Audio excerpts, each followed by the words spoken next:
All right, it's Thursday, so normally we'd be having a sales Q&A live every so often, 8 or 10 episodes, so it's nice to do a bit of coaching and do a bit of a special. So today, because a lot of people I speak to are always asking about how they can have that, that first part of a call or a meeting, especially if it's cold, how they can really improve that to get value and basically get away from this whole, what is it you're selling, leave me alone kind of thing, really open someone up.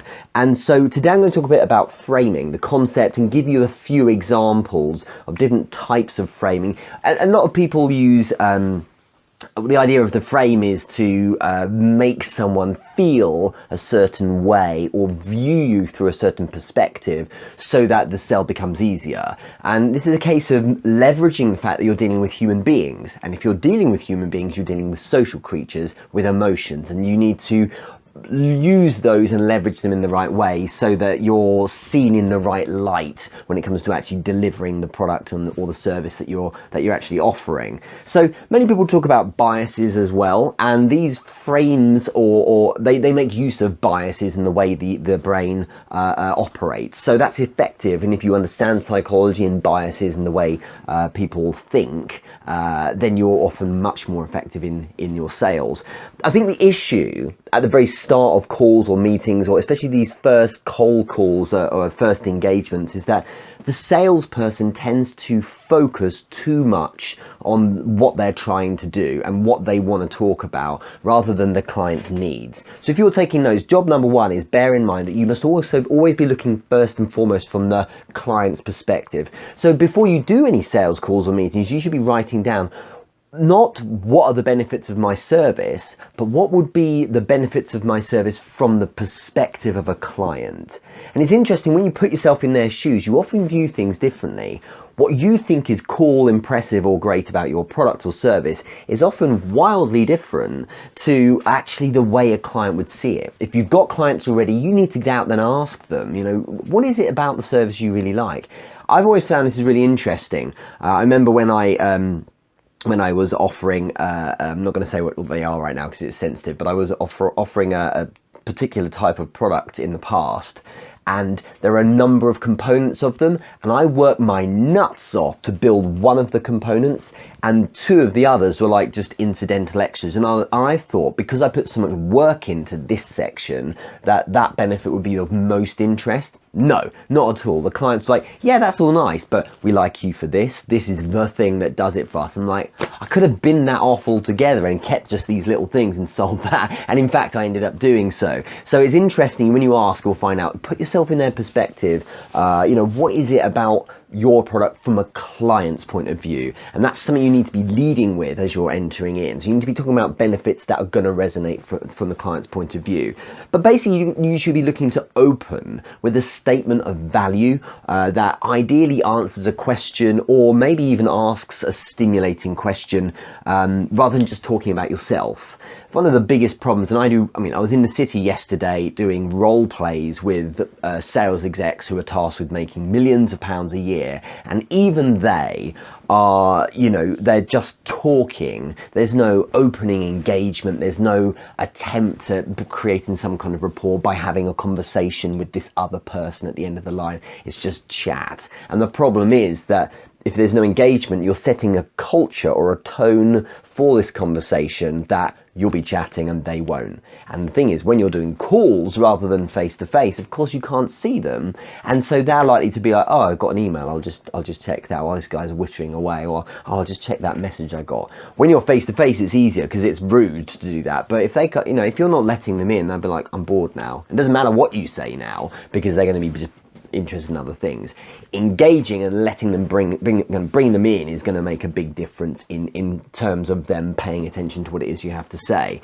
So the objective should be, and this is another note to take, the objective really should be that you're trying to establish rapport as well as value. And that value could be on of yourself. So, because you're a great guy, because you're interesting, because you're stimulating, because you're credible, because you're intelligent, and of course, because value based on your product and its offerings as well. But the concept here is simple. If you can pre-sell them by framing, if you can get them to a point at the start of the call where they're like, okay, I feel I feel really good about this, even subconsciously, it sounds quite interesting or stimulating.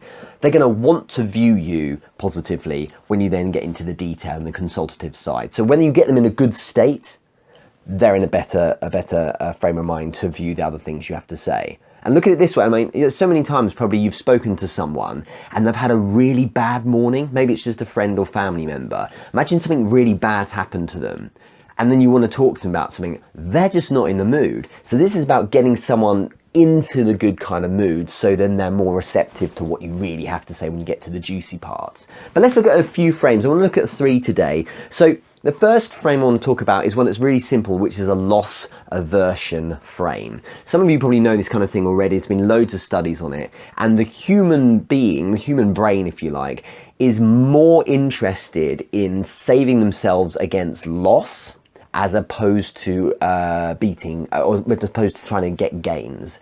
It's not that we don't like gains, it's that losses are more compelling as something to fix. So I suppose the way to say it is, if you draw attention to things that could go wrong and how you can avoid that for them, that's more interesting than if your approach is to talk about things they could get, so gains they could make. Okay, and it's interesting because people think, well, isn't that something sweet and exciting, going for gains and success? No, because people are keen to avoid pain more than to get success or happiness or pleasure. Okay, so pain is of greater value to solve than pleasure is to attain for human beings. So bear that in mind when it comes to talking about what you're offering, rather than saying, would you like it if we were able to get you more leads? It would be a case of saying, imagine not having any leads and how that would affect your business, and then talking about how you can help them out then. So you're positioned to think, yeah, that problem would really affect me. And so let's hear about what the solution is, as opposed to saying, yeah, I suppose some more leads would be quite nice.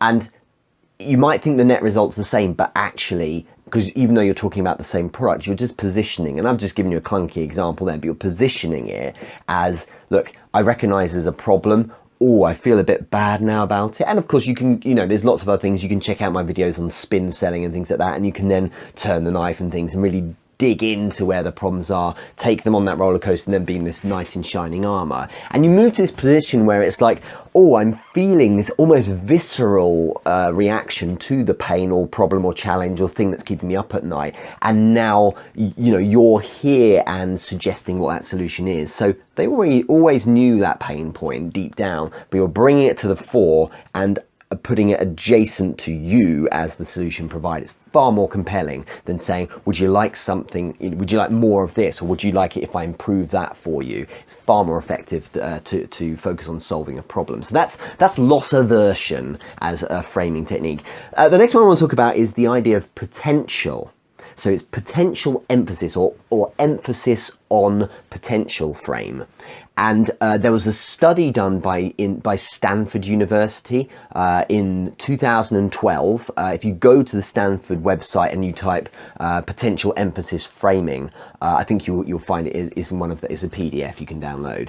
And it's interesting that it suggested that while you might impress people by talking about your achievements. So a lot of people do this, right? They try and make themselves give credibility. They think that it'll create bias, and it does. If you talk about your success, if you say, you know what, or it doesn't create bias, but it taps into the bias people have of saying, do you know what? I've achieved this. I've achieved this. I've achieved this. I've achieved this. Wow, that person, look, he's having a photo taken with Warren Buffett. Wow, that person's got an MBA. Wow, that person's a Nobel Prize winner. Wow, that person went to Stanford. Whilst it's very compelling, it was a survey done by Stanford, and it was amazing because the thing they realized, what came out of this survey, was actually people are more impressed in evaluating people when they're looking at the thing that's their potential. So if you said, for instance, I've been featured in Forbes magazine, that's very impressive. But if you were to say, let me put it a different way. If someone said of you, because you wouldn't do it that way otherwise, if someone said of you, this person's been featured in Forbes magazine, that's very good. But if someone said of you, this person has the potential to be featured in Forbes magazine, it's actually been proven to be more interesting. So this person has the potential to. It's the same as saying, this product has won an award. Okay, good, it's won an award. As opposed to, this product has the potential to win an award. That's been shown in terms of your psyche to be more interesting. So think about that when you're framing. How can you talk about the potential? Maybe you spin it into talking about not what you've done for clients and the successes you've had, but the potential for the client you're pitching and the way it will be if you work together, how exciting it can turn out if you do some work together, as opposed to what you're capable of and what you've achieved. So think about that. You tend to find that people are keen on it and impressed, but I personally think this comes down to the fact that you're talking about past victories, but it's more seductive because it's more compelling, it's more exciting. Talk about what could be and the potential instead. And as a result, tapping into that bias is very powerful. And so if you frame yourself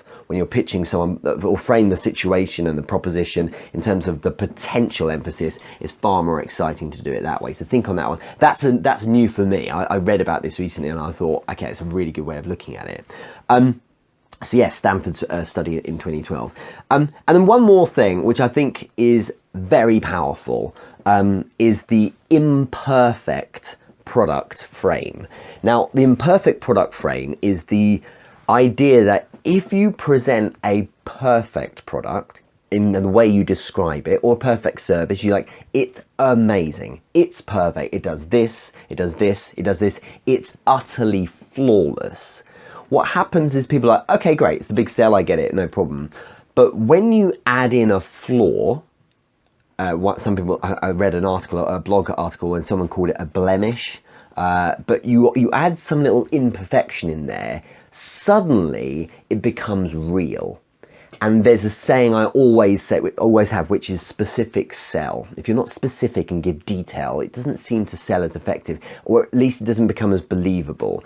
Yeah, your product might be that good, all the things you've listed are right, but when you put in the imperfections as well, just one or two, and I'm going to give you an example, but really carefully, what happens is the person's like, okay, now it feels real, because things do have flaws, things do have perfections. So this is really simple, but what you've got to do is very carefully feed in this negative information. So when you're framing it, when you're talking about your product or your proposition, when you're opening up, you're talking about all these great things, but you share preemptively a little bit of an issue that ultimately might have become an objection later on, but you share this slight issue and you say, there is this thing though, but here's what we're doing about it. And ideally you share a flaw, a minor flaw, but show how actually it's leveraged to be a real strength. Okay, so you give all the great stuff, you add a little flaw or blemish, but you say, actually, this is how it's something that's improved us. And if you do that, then people find it much more believable. And it's like, okay, this person's being real.